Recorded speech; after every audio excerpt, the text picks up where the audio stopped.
place for too long, and yet in some ways has sat in exactly the same place for all of his adult life. His name is Bubba Des-Nichols. You've probably already met him, and he's going to introduce you to a whole range of other lovely folk here for this relationship panel. Please make them all welcome. Thank you, Peter. Oh boy, relationship panel. My name is Des, and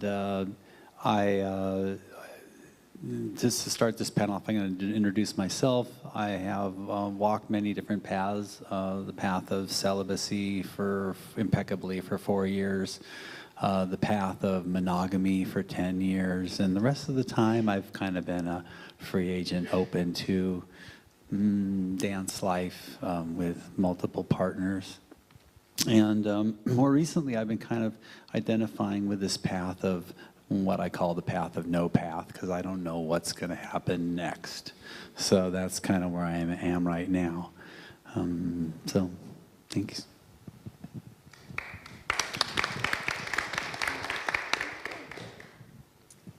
Hi, my name's Coral, and I'm sitting here under the title on the website, Free Dancer. And I've been pondering that title for quite a while now, since Marion gave that to me. Thank you. But it does fit reasonably well, and I find myself currently living autonomously in my life, wanting to follow my heart and my truth, and I'm also dancing in love with several people. I have primarily a relationship with a couple, you could say, and I'm sure we'll talk more about that. That's the nutshell. It's good to be here.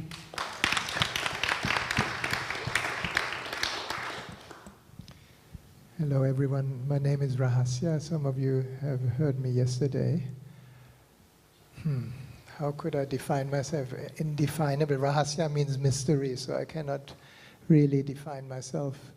On the topic of relationship, I started off with a 10 years monogamous relationship, and then I tried everything possible on the planet with as many women as possible. And then I moved back, or not back, forward into the most deep and beautiful monogamous relationship for 32 years. And my beloved unfortunately left her body very suddenly last May. So since then I'm totally in the unknown. I'm just in this moment, no plans, not knowing, not looking for anything else than what is here now.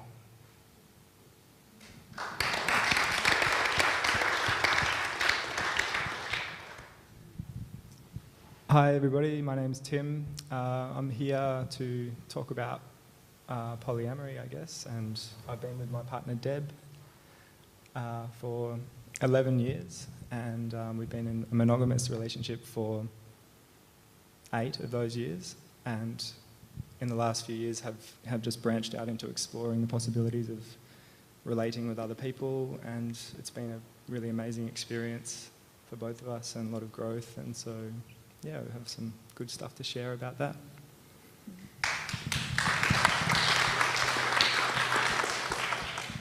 Hi everyone, my name's Deb.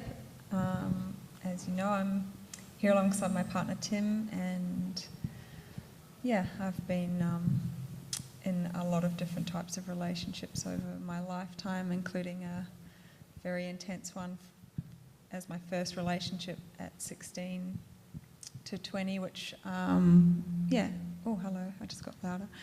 Yeah, it was a reasonably abusive and very painful relationship, and so, you know, just I'm willing to share the journey that I've taken as a young woman into the present with my different types of relationships, and including my current one or few that I have at the moment. Thank you.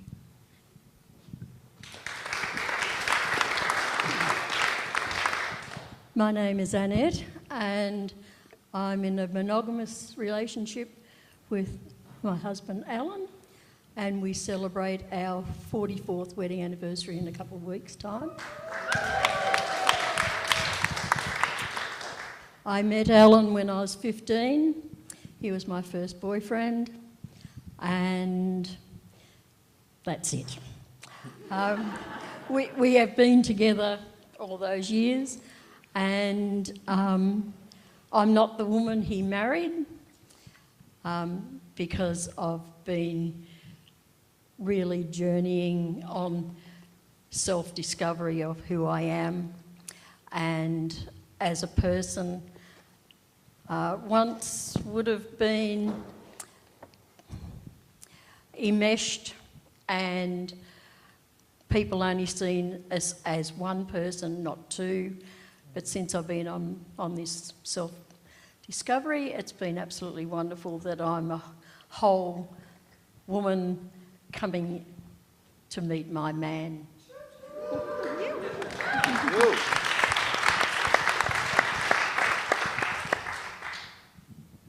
My name is Alan, and as Annette has just told you, we've been around together for a while. I was 19 when I met Annette.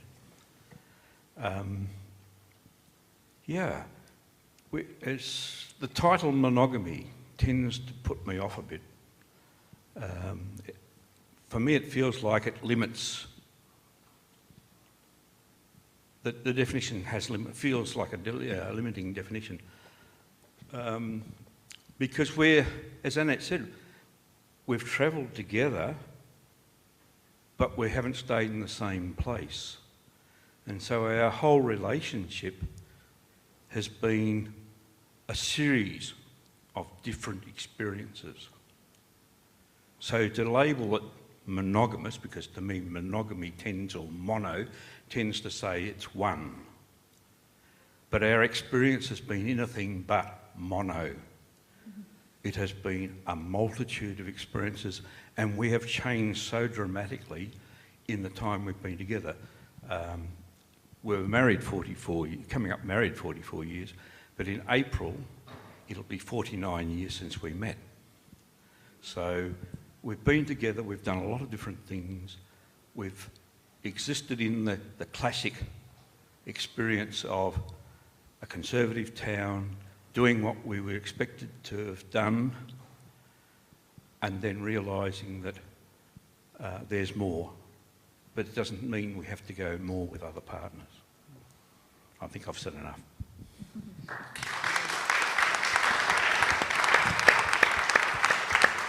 And hello everyone, I'm Peter, and I'm not going to tell you what my relationship is.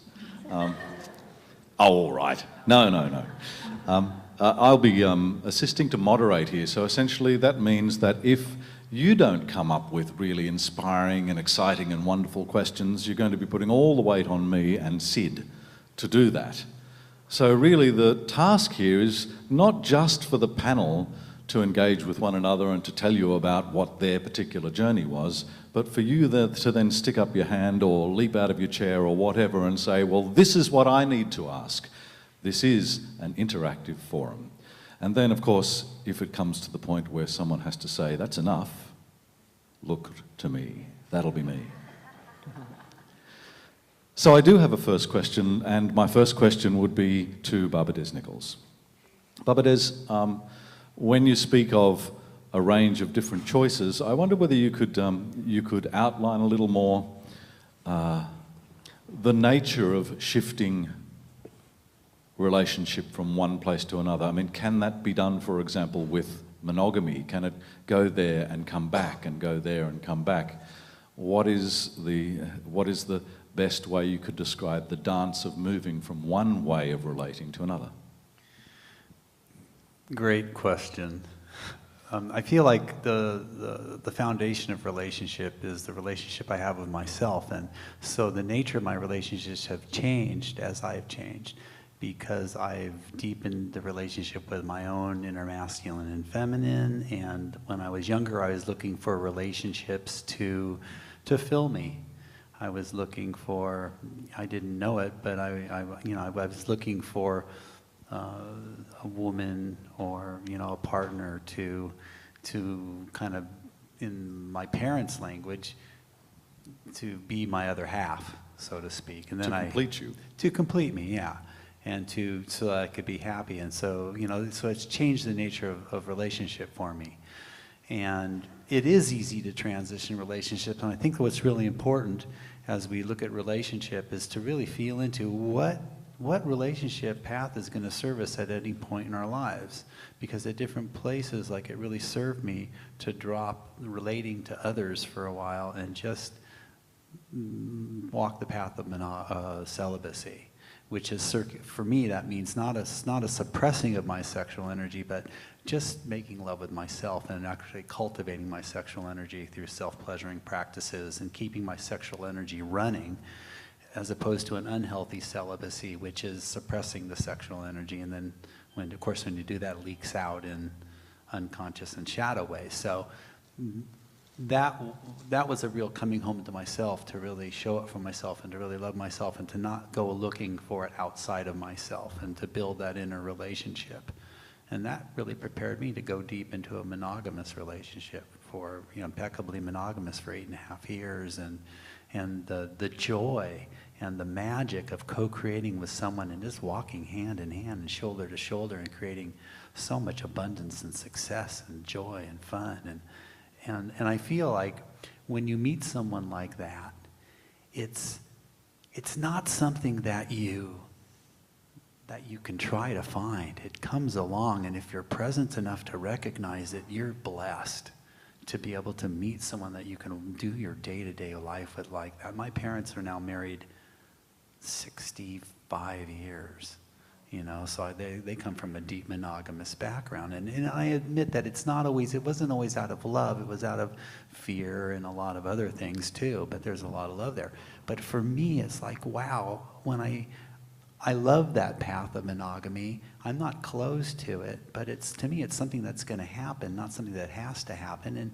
And to really realize it's a tremendous gift to find someone that you resonate with, that where you just don't have a desire to share with anyone else. And it's possible.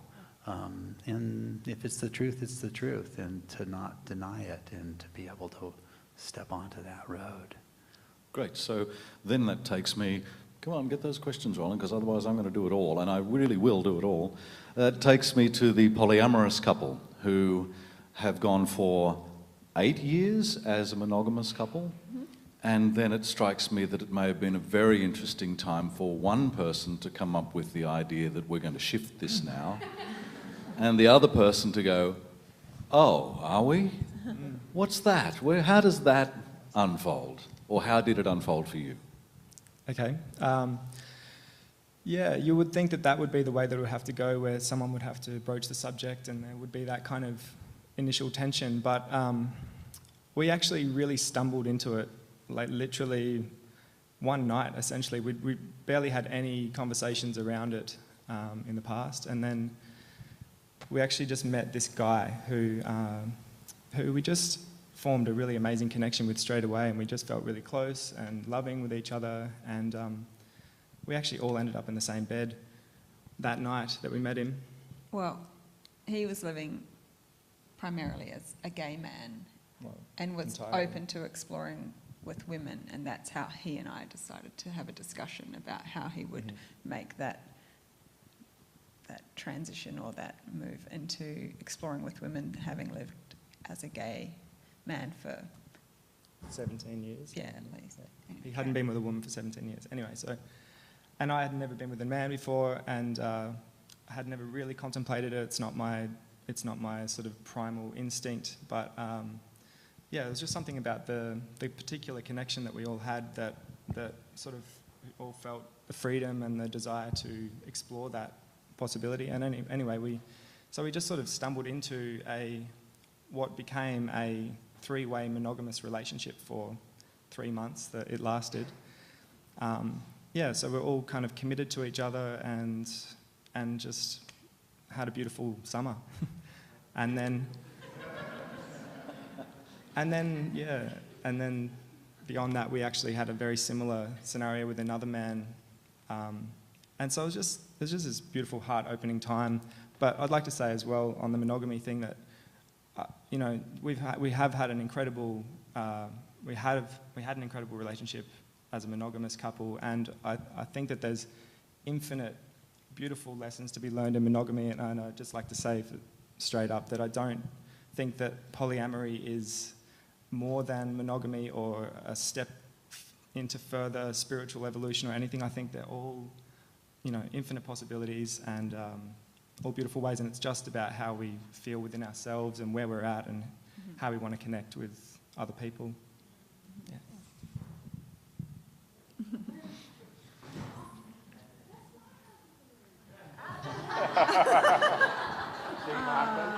Sharing. She's more bossy than I am. Sexy. I want to ask you, how do you deal with opening your heart to multiple people? You know, really to really connect in a deeper level of, you know. You asking anyone in particular on? Well, I'd just like to say firstly to that, you know, ideally our hearts are open regardless of the sexual intimacy that we're sharing with someone else. So from what I assume you're asking is how do you keep your heart open?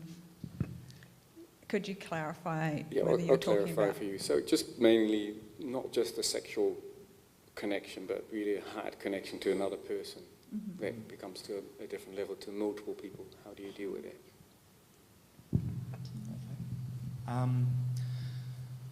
I find that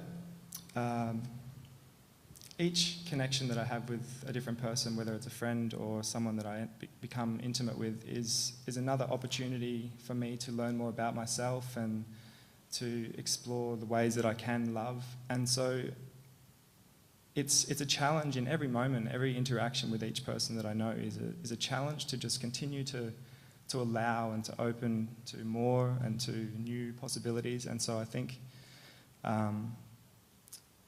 it's for me, it's a desire and a commitment to just staying open and being in love, and also recognizing that love isn't true love. Ultimate love, to me, in my opinion, isn't something that is possessive or needs to be attached to a certain person or place or thing. It's true love is just is, and so we can be in love with another person. We don't have to fall in love and or not. Yeah, we don't have to like possess the love that we're receiving from that person. It's free because it's open, because it's available to us all. As Des said, it's from within us, ultimately. Yeah.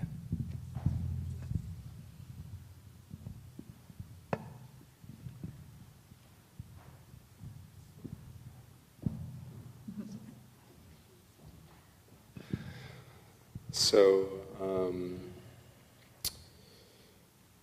my understanding from conversations and people that I've met and my own experience around polyamory, and this question is sort of directed to Des and Coral and maybe you guys, a couple, but is that there's an authenticity, there's a connection, there's a heart connection, there's a sincerity, there's a desire to sort of like be committed in love to the people that you're having polyamorous relationship with. And I've always, and it's something that I've sort of explored in my own way as well, but I think the major dilemma for me has been, how do you be authentic and sincere and give energy? I guess my question is, what are the limits of that? Because I'm sure you guys have all heard this, but it's sort of like, I think there's a valid argument around the fact that your energy is diluted the more people that you are with and trying to have connected relationships with, and it becomes a bit of a juggling act at some point. And to me, that's been a dilemma that I've had a hard time overcoming, because I just don't, I mean, I've seen it as exhausting, actually. Because my whole life doesn't revolve around my sexual intimacy and connections with people on that relationship level. There's a lot that I'm doing for myself, and that already takes time. And then you have only the reality is you only have so much time in your life. So how do you guys sort of, I guess, reconcile that type of dilemma with, and what are the limits? Where does it become no longer sincere and connected and authentic? I mean, can you really have relationships with that many people? And I don't know. So that's my question. Okay, I'm happy to start with that. It's true, there's a limit on one's energy, and I think, you know, for me, I've had to be realistic about how much energy I have and where I want to use that energy for myself and with the people I feel a connection to. And also I see each connection that I've had, which I keep fairly limited actually. It just is naturally happening that way because of my energy and because it does take a lot of energy. But I'm very clear that each connection has its own unique gift. So I'm not looking for each connection to be anything in particular. And I'm really clear about that. And it's an opportunity to just to be really true and be in an exploration, be open to what wants to evolve, and really meet that moment to moment each step along the way. Do you want to add to that? I might have more, but that's, unless you want to say something. Somebody else want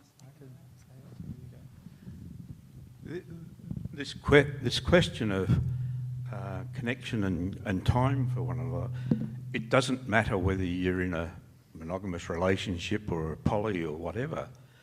Throughout our lives, we're continually making choices about how we allocate our time. You know, children, work, sport, whatever.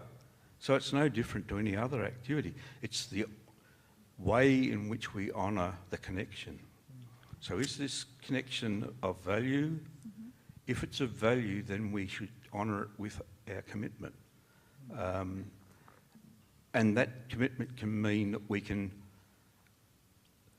negotiate, communicate, share what our aims and objectives are around this relationship. If we're all clear about what's happening, it doesn't matter whether there's 15 people involved or one. There's no angst. We know where we stand. Yeah, I agree with Alan. The expenditure of energy is a huge thing for me to contemplate in all of my connections, and it's also important for me to look at that, you know, like in all those aspects of my life, not just the people that I'm relating to, but my creative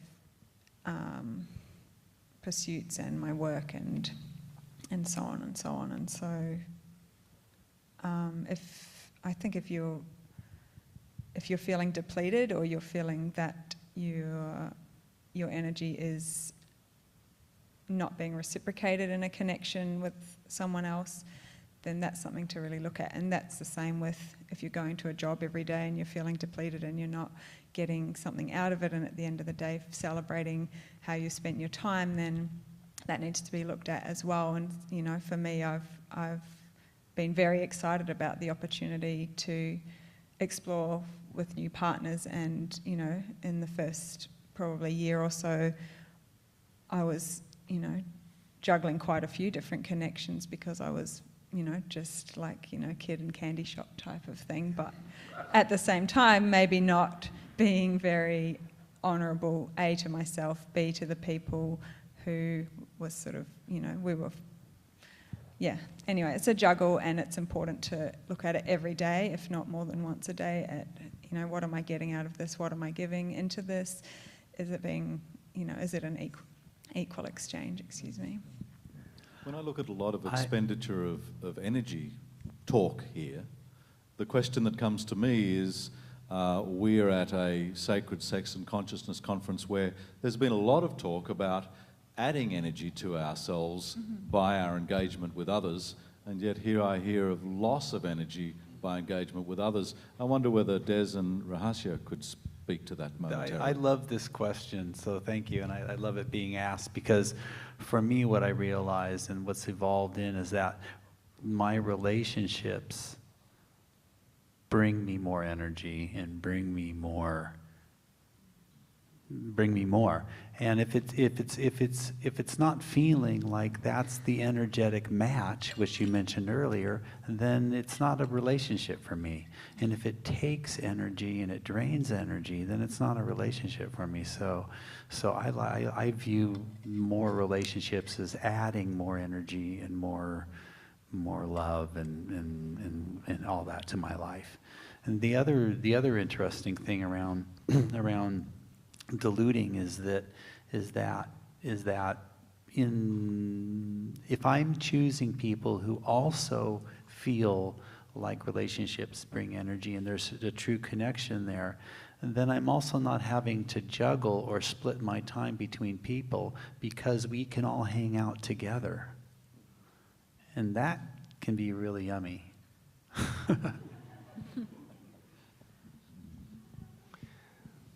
If I look at my own experience, I have a little bit of a different angle to this, because it really depends on what opportunity you had when you were young.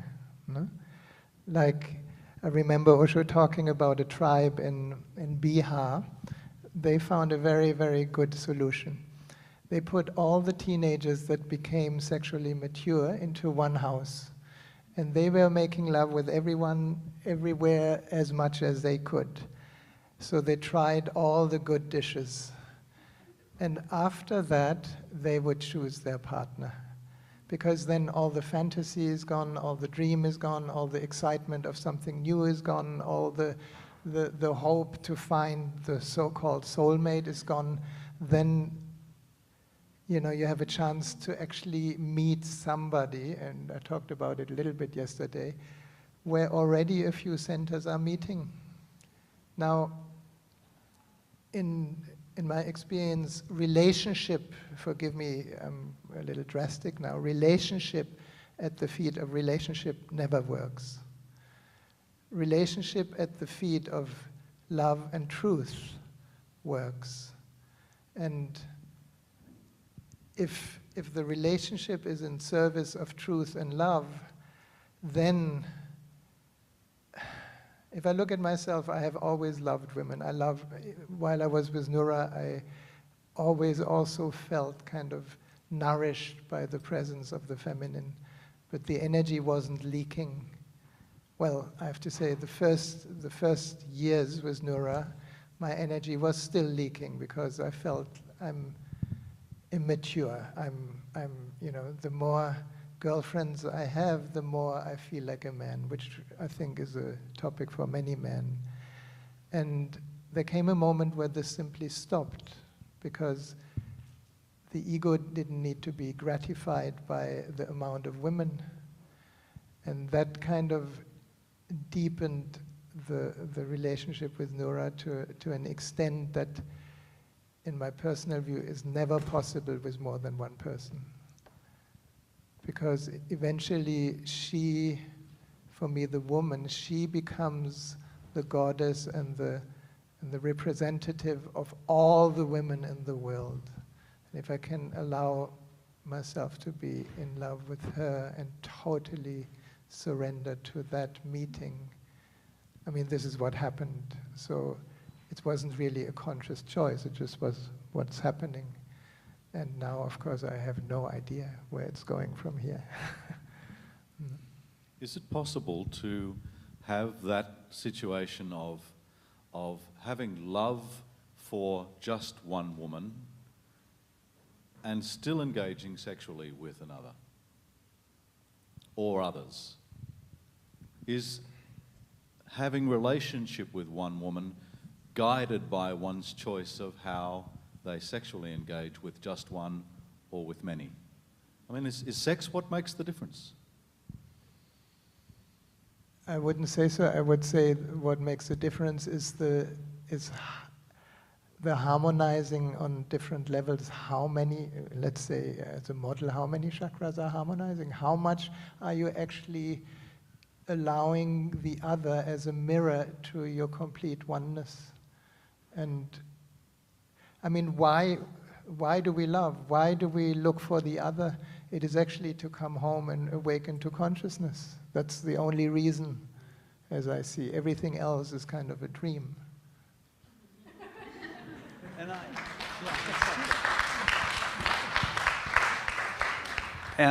I totally agree.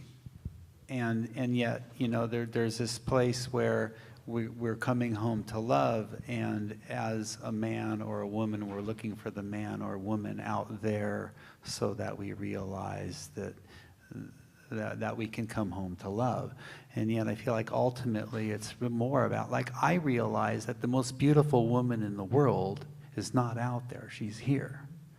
So I'm not looking for her anymore. So now I have this thing going on inside of me where the most beautiful man, the most beautiful woman in the universe are inside of me, and we're full and we're whole. And now it just comes down to, okay, so how does love want to move, and who do we want to play with, and who do we want to share with, and who do we want to do magic with?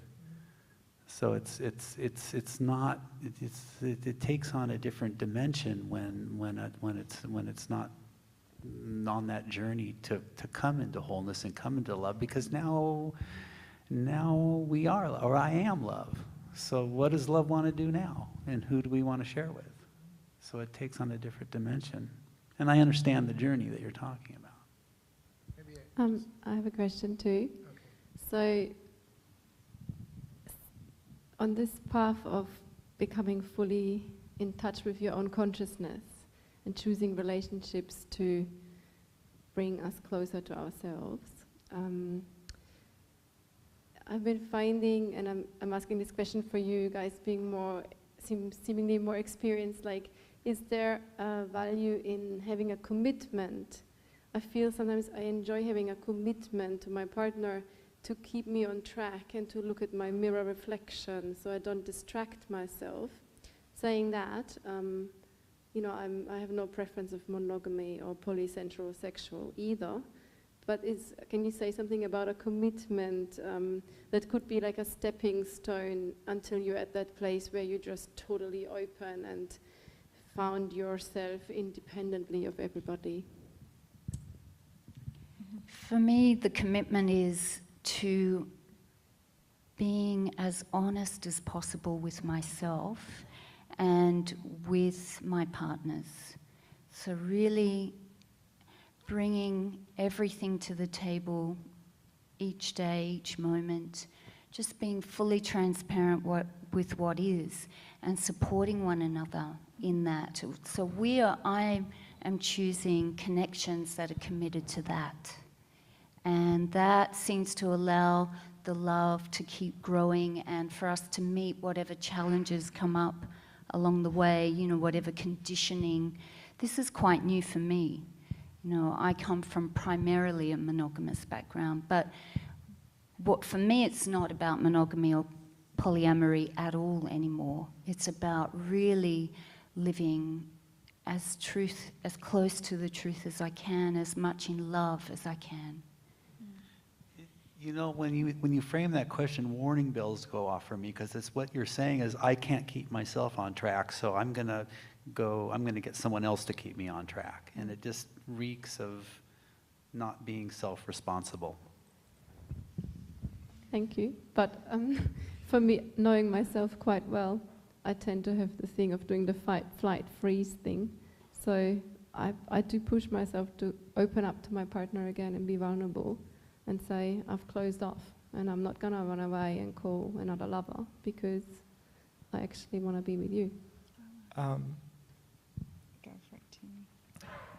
In our negotiations around opening up, we have had a series of kind of agreements in place that, you know, in the very beginning we were like, it was important for us to sort of really clearly know the other person, the other potential partner or we said in the beginning that we weren't open to having full sex with that person, but maybe like a certain level of exploration. And we'd kind of put these boundaries on it, which gave us a sense of security, and it gave us a sense of sanctity of what we had that was a little bit more, I guess, higher in a hierarchy, really, is what it comes down to, which over time we've kind of stripped back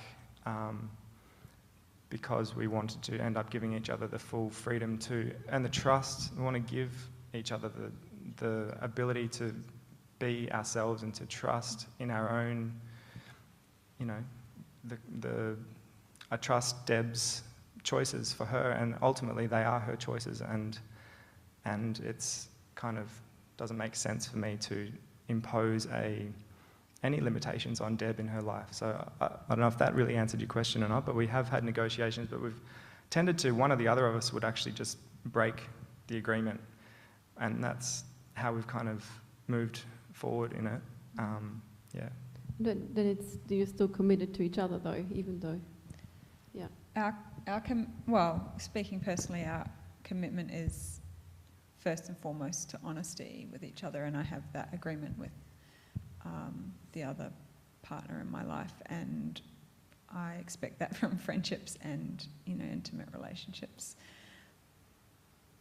And so the honesty comes from needing a sense of security and safety, and, you know, it's sort of like a rubber band or something. You know, you might start quite contained in what actually makes you feel secure or safe, and as you learn to trust and expand that sense of security in those connections, just more can come in, and more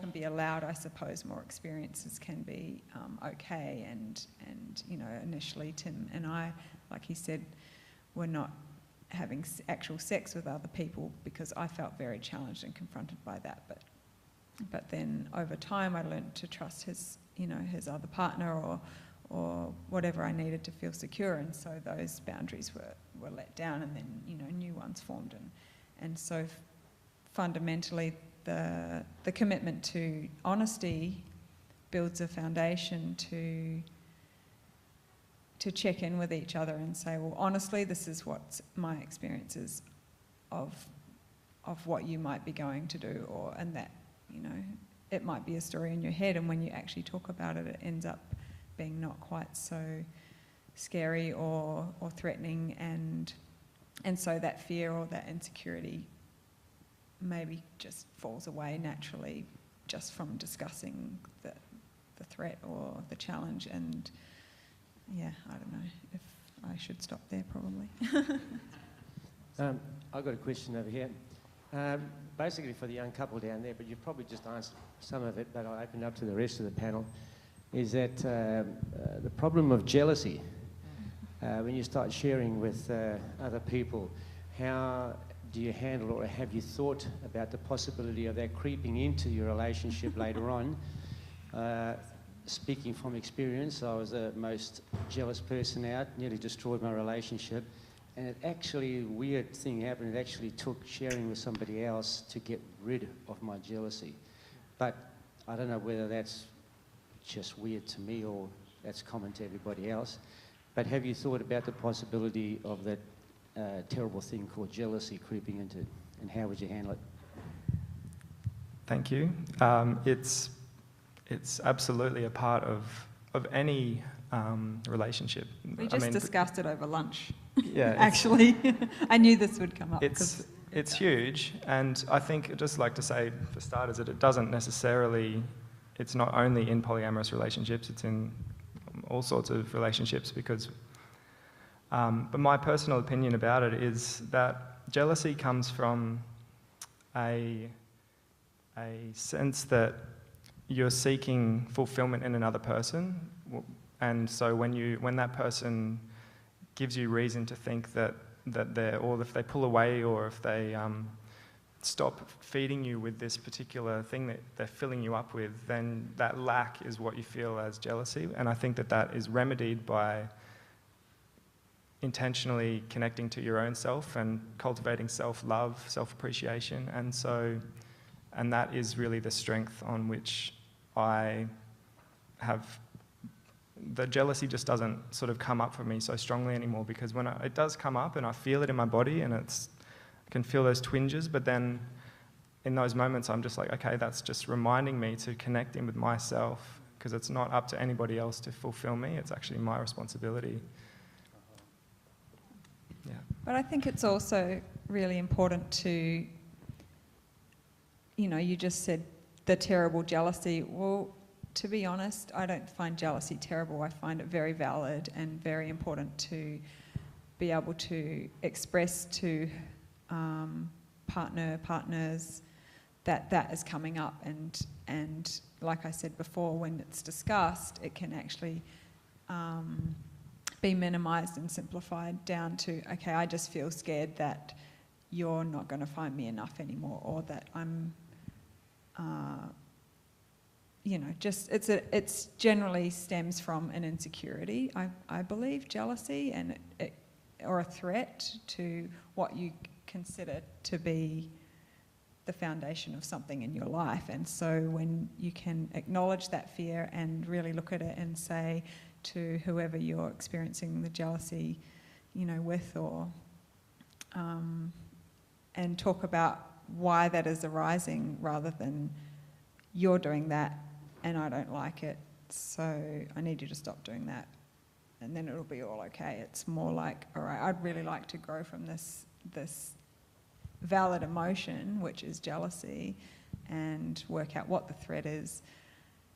Oh, actually, you just want to expand your heart over there with someone else, and that's fine. I actually don't mind that. So the jealousy can kind of be, I don't know, just being gentle with it is a really important thing, I think, and being okay that arises, and not trying to, oh, just send my partner off to make love with someone else and pretend I'm sweet, and oh no, actually shit, I'm not sweet, but I said that I was, so like, now what am I supposed to do, you know, like really bringing the reality of what you're experiencing and the ideal, and trying to bridge that gap between, you know, like, of course you want to be fine with it, you know, if that's what you're doing, you're offering an opportunity for your partner to grow, and of course you want that, but there's that middle ground of, oh, actually no, that's rocky, and I need to patch that up in between, and then I will actually be okay with it. And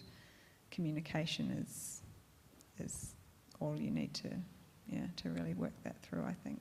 So we have more questions coming up here just in a moment. Sounds to me a lot like what you need to do and what Alan and Annette need to do is the same thing.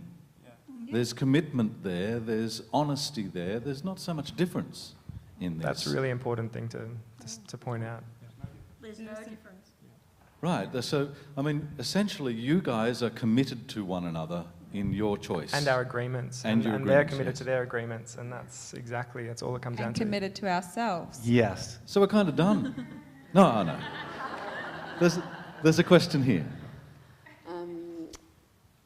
My question really is about, my experience has been that as I deepen into kind of more sexual, spiritual relationships, that I have found that the potential of a committed relationship or a monogamous relationship is one of the most profound awakening. That's my sense of it. Because as you get into the sort of deep sexual experiences, that you have access to a sense of expansion that really allows you to see what's coming through at the deeper level in the body of the places that you're holding, the deep unconscious places that really do not have access in the fast pace that we live or the fast relationships.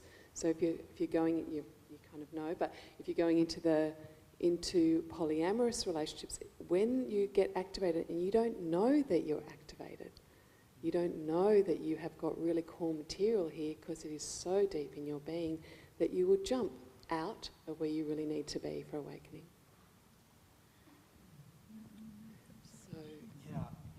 I think that's really significant. I think one of the things that's so challenging about people in this world and culture and in the collective consciousness is that it's how we view our sexuality and relationship, and that we would engage sexually with someone not just to have a relationship or to make a baby. You know, like in this culture, what's agreed upon is, okay, sex is for either entertainment, relationship, or making babies. But when you expand it into sacred sexuality, we would engage sexually with someone not to have a relationship or make a baby or even for entertainment. Sometimes it's for healing, sometimes it's for activation, sometimes it's for initiation, sometimes it's for celebration. And it's not about having an ongoing relationship. That there's a lot of other reasons why we would engage with a person rather than just to have a relationship. And that needs to be acknowledged, because it's just it doesn't often come into people's awareness.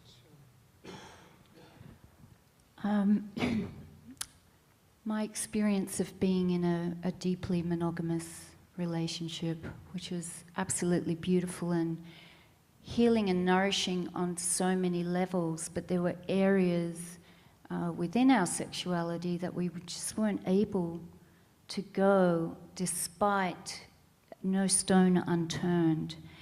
And it's actually in my connection with my partnership where, although he is in his relationship of 23 years with his beautiful wife, I have the opportunity for a very deep healing.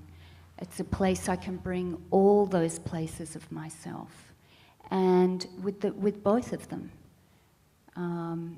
Because it's turned out that the connection between his partner and I has grown so deeply as well that I can share all of that with her as well, with what's coming up in our connection. So it's been quite a phenomenal healing for me.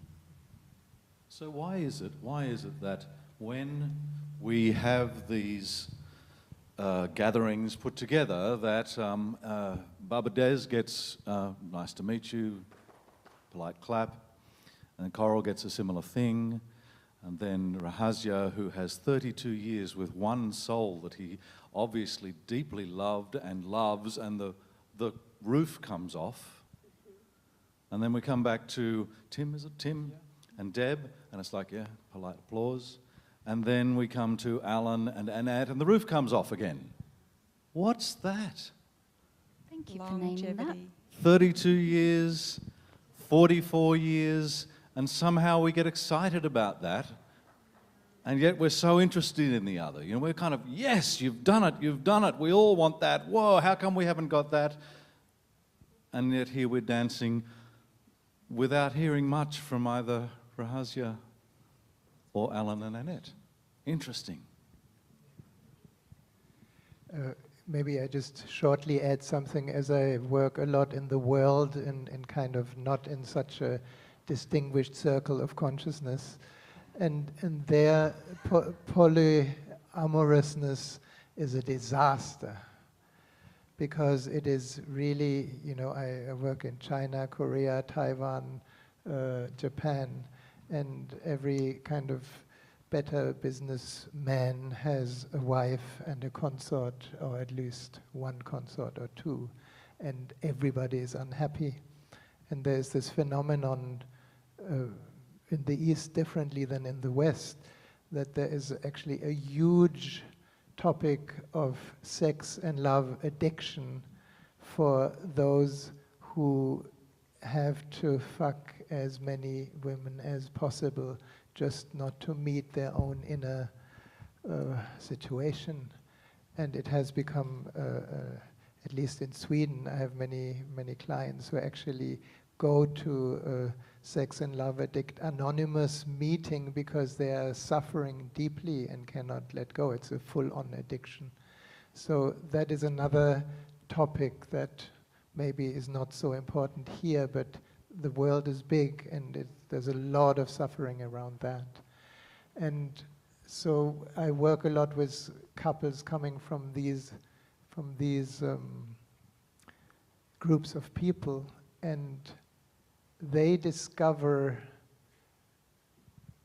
a totally new dimension when they open up to each other and commit to each other monogamously. They discover love for the first time, which is very, very touching and very beautiful. So there are many different levels, and I think we are talking here about a very high level. We are, and I feel like this is the exact thing. It's like finding that wholeness through someone else, which will eventually bring you back to yourself. But it's kind of a circuitous route, and it's the way to find it inside of a certain level of consciousness that is the collective consciousness. So it's finding that depth and that love and commitment with another person because they haven't really found that depth and love and commitment into themselves. So you know, the common thing in the world that makes it so painful is that what's acceptable is lying, cheating, and sneaking, and that most monogamous couples, I would venture more than 50%, are really living a life of lying, cheating, and sneaking because they're not really monogamous. They're kind of living in the closet. They're polyamorous, but they're in the closet, pretending they're monogamous to the world. You know, it's like, come out. Stop lying, cheating, and sneaking. And if you're going to be monogamous, walk it with beauty and impeccability and passion, and let it be authentic. And if it's not, it's okay. You're not a failure, and you're not shamed because you're not monogamous, which is basically what happens. Oh, you broke up? Oh, I'm sorry. You know, it's like this whole thing, like all of a sudden your life's a disaster because now you're not with one person. I don't know. And that comes down to the fundamental rule of commitment to honesty with yourself, firstly. You know, if you're in denial and living a life that you're supposed to be living, or you were brought up to believe is right, or you've committed in a marriage and you're supposed to be one, you know, with that one person because you've said that you would be, but you're lying to yourself, it's just going to explode or implode somewhere along the line. And I agree. And making love for ego gratification stinks. My name is Karen. I'm a marriage celebrant. And what I'm thinking right now is we've institutionalized monogamous relationship in marriage. In the institution, it's actually called the institution of marriage, which is interesting. And I'm wondering whether marriage could be reinvented as a container for sacred relationship that has something to contribute to other forms of relationship. And, you know, as I speak, I'm thinking, there's our society and the discussion in the community has a lot to say about that, with the same-sex marriage being vehemently opposed to. So there's something in there. I'm wondering whether there's a contemplation for this kind of community to have a sacred container for the kinds of relationships that are merging more. Yeah, I guess commitment ceremonies or something like that. I personally find anytime you legalizing a relationship, bring it into that realm of legalization, to me, it just doesn't make sense, and it detracts from the sacredness of the relationship, and so I just don't really comprehend it. And then, as it's been stated, you know, looking at statistics around marriage, it's obviously not the most healthy institution that there is. So maybe we do need something beyond, something else. Australia hasn't even legalised same-sex marriage, so if they legalise 3, 4, 5-way unions, then that'll be something to celebrate. Well, Noura and I found a solution. We were living together for 25 years without being married, and Noura remembered that her mother said, make sure you're married when you're 50. So when she was 49, the last day of her 49th birthday, just before the birthday, we married, because there was absolutely no reason to marry. So, It's interesting, the word institution is used.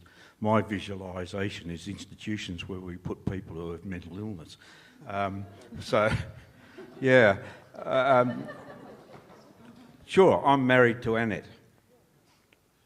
It's got nothing to do about institutions or anything else. It's about how we feel about each other. Society likes us to be married, and that's their problem, not ours. The way we live is the way we live. And I think, I said earlier on that I didn't like the term monogamy because it felt restricting. And so, okay, we're married, we're living the way we like to live. It happens to be that there are legal frameworks in which it can fit, but does it really matter? I don't think so. I think what we've got going between us is all that really matters. The rest of it's just meeting some social norms and things like that. So I think we spend a lot of time going over and over about performance, meeting the needs, and I was very good at that. And since I've shed a lot of that stuff, I've been a hell of a lot healthier. So I think don't get too bogged down on the institution. Let's get really into what do I want with this lady? What do I want with the people who are out there? Every person I meet, I have a relationship with. I have love connections with several people. They're not sexual. They don't need to be. But if they ever became that way, okay, that's all right. But it's nothing to do with all the institutional stuff like that. It's getting in the road. It's the personal stuff. It's the, what am I feeling? What am I feeling about this lady? Is she important to me? Too right she is. Huh? And there's a few other people out there that are pretty important to me too. But this is the lady I'm with. Don't get lost in all the other rubbish. So I'm going to shut up.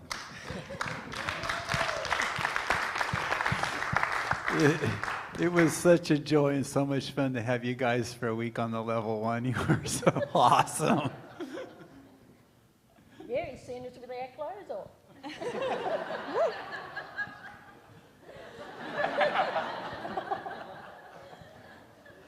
Now, I think if you check in every day with yourself and your partner as to what it is that you need in that day or moment from each other, and also, we had a beautiful lover in our life who taught us the sentence, "How can I love you today?" To wake up and to say that to obviously yourself and to your partners, friends, and really listen to what that is, what you need to be, to feel loved and to love in that day is, that's going to be your sacred union right there, whether you've got a certificate or a marriage.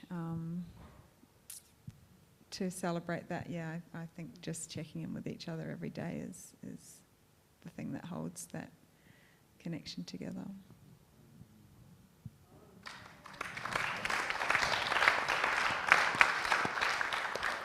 Now, I've got a question for those on the panel who are experienced with polyamory. And my question is, how do you negotiate the periods of new relationship energy? So when your partner is falling in love with a new person, and for whatever period it lasts, weeks or several months, where they really are fully engaged in that new relationship, and that's pretty much all they can think about, as we all know, happens when you fall in love. How do you negotiate that period? When your partner struggles to stay present with you. When they constantly texting and on the telephone to someone who's not with you at that point in time. Have you got any tools or any experience that you can share?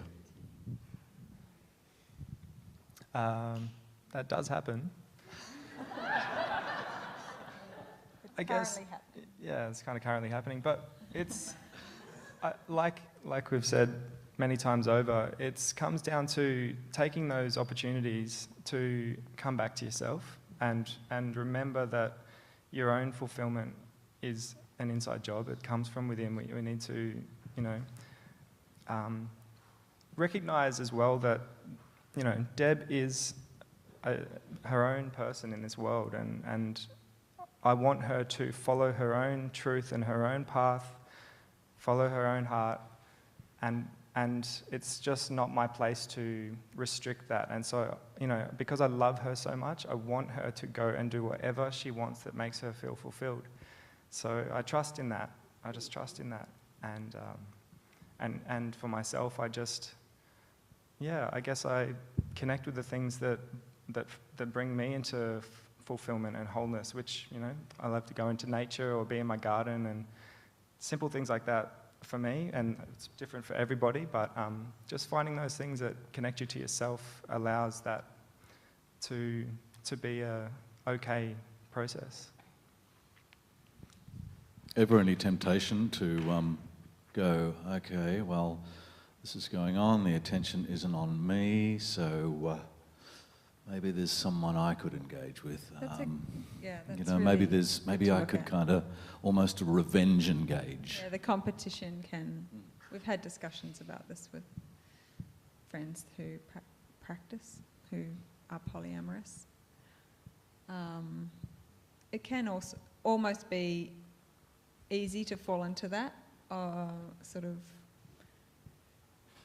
that hierarchy dynamic of, oh, well, they're doing that over there, so I need to. You've had 4 lovers, I've only had 1, so that's right. I'm going to catch up. That's right.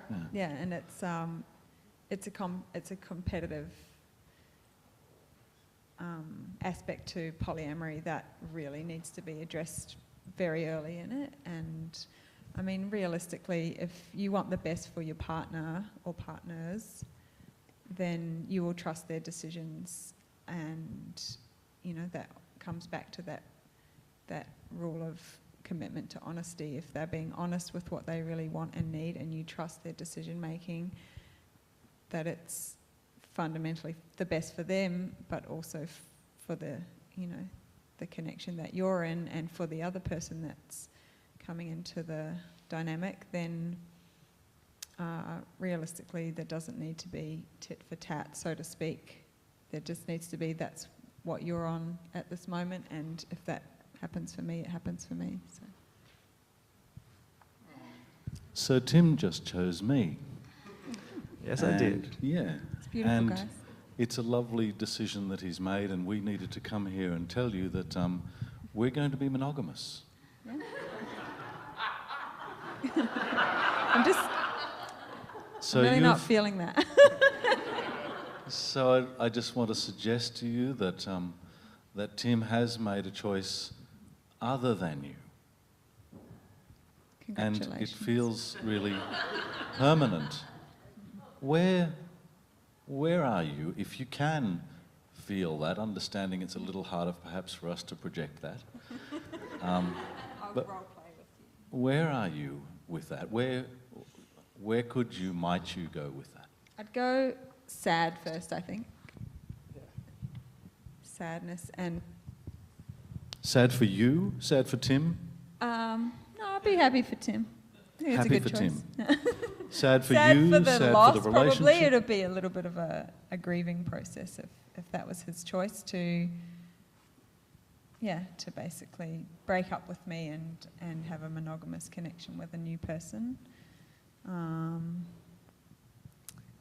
not sure. I'd love to say something. Yeah, please. I feel like that's an easy thing to get into a habit of assuming will happen in polyamory. It's like you essentially think you're just looking for the next person who you're going to end up being monogamous with and leave that person behind. And what I've come to feel is that the joys that can be had by maintaining being open and loving and integral with a few different people is is such a great joy that I don't want to risk that by not being in integrity or having to pull away with somebody else and only be with them. Like, I love the freedom and the heart opening and and I love knowing my commitment to Deb is still standing, and I can have love with other people. It's like absolutely blissful. But there is the element of the person, the new partner, who is, coming into fundamentally what we have as a long-term committed relationship, and really feeling what their needs are or what their view is, to say if Tim's connecting with a new person and they say, well, when is it going to get to the point where we could live together? And the same for me, with partners that I have. And so, being very clear at the beginning that, for want of a better word, because I'm not into the hierarchical scheme of people in my life, but principal partner that I live with is probably not going to change. I don't imagine in the near future, that we will not live together. So anyone new that comes in needs to be very aware that that's how we are and that's our dynamic, so we never portray ourselves in any other way. It's probably one of the first things that we would have to, even just socialising and meeting someone new that there's a affinity with or an affection, to avoid any pain or confusion. I'm very straight up with the fact that I'm in an open relationship, but I'm in a committed long-term relationship where I live with that person. So what you offer for each other, you're actually not offering to others? I would love to say that it was, They're just there for a kind of cheap fuck, and you guys are fully committed, but you get to, play around, have a bit of sex with someone else, but they can't expect that to go anywhere. At all for either of us. It may be, and look, that's a good point, is that polyamory isn't one thing. It's a multitude of different things, and it can be that for some people. It could be not about the love, and it could just be about the sex. And in our particular dynamic, and if that works for both people, that's valid. Absolutely. Consent is everything. But for us, we're into establishing lasting, genuine, heartfelt, loving relationships with other people, in natural way. With the evolution in mind that anything can and will and most likely is to happen. So if one of us fell in love to the point where we felt to live with the new person, then I would not doubt that we would be open to discussing that and making changes as they needed to be made. It's a part of our journey together, is the evolution of our hearts and our souls. So, and that's the same negotiation that a monogamous couple would make as well. There's that same potential for betrayal in any relationship style, and so it's all about just that maintaining truth, integrity, communication, and that's pretty much it, really. Honour and respect to all of you for what it is that you have presented here today, for the courage that it takes to speak openly of where your decisions have taken you and the journeys that you've been on. I wonder, could we have just the gem of wisdom that you think you can bring with no warning in order to conclude for us today, because we are out of time. So starting from Baba Des, can we have just a gem of wisdom, then pass the microphone on until we reach through to Alan. Could we just, before that happens, have a round of applause for a really lovely contribution?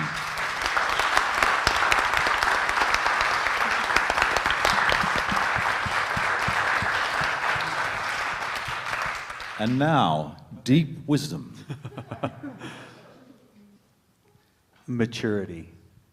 And I think what's so important is that the people you're relating with have the skills and tools to have a mature relationship, and that they're in love with life and themselves, and they can communicate and be mature, because otherwise there's drama. He said it. Self-love, coming really being true to oneself and all of that, true communication. The communication channel needs to be open all the time and refined all the time. Allowing any situation in life to bring you closer to awareness, awakening on all levels. If it's, I mean, love arises from sex, so you could say there's a whole ladder. It's sex, then it becomes love, then it becomes prayer, then it becomes oneness. And how that manifests is very individual. But in my opinion, the only freedom is awareness, awakening, and recognizing that you're not your story. Yeah.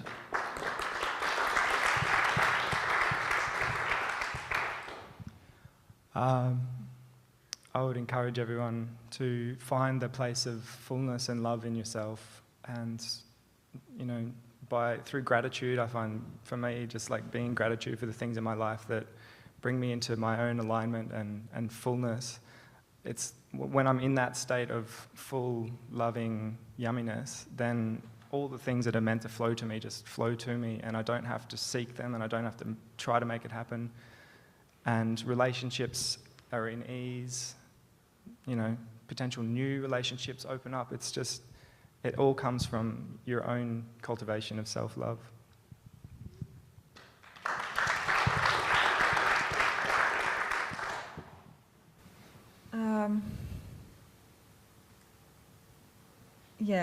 I suppose one of my mantras for myself is to love how I would like to be loved in return. So, in saying that, you know, emotional experience is different to emotional maturity. You know, you may start or be in a relationship with someone who you feel is emotionally immature or not meeting you on that level, but it's possible that they just haven't had the experience or opportunity to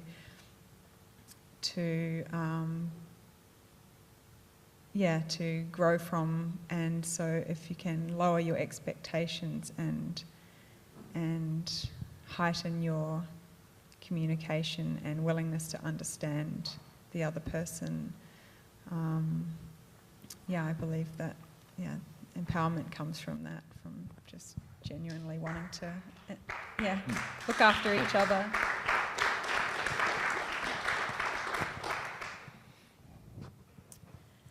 Communication, connection, and love.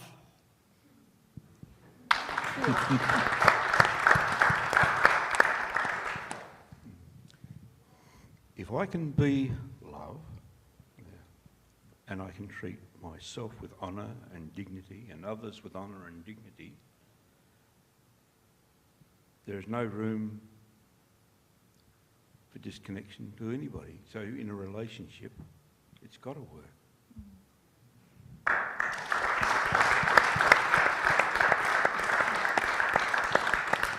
Alan, Annette, Deb, Tim, Rahasya, Coral, Des, please thank them.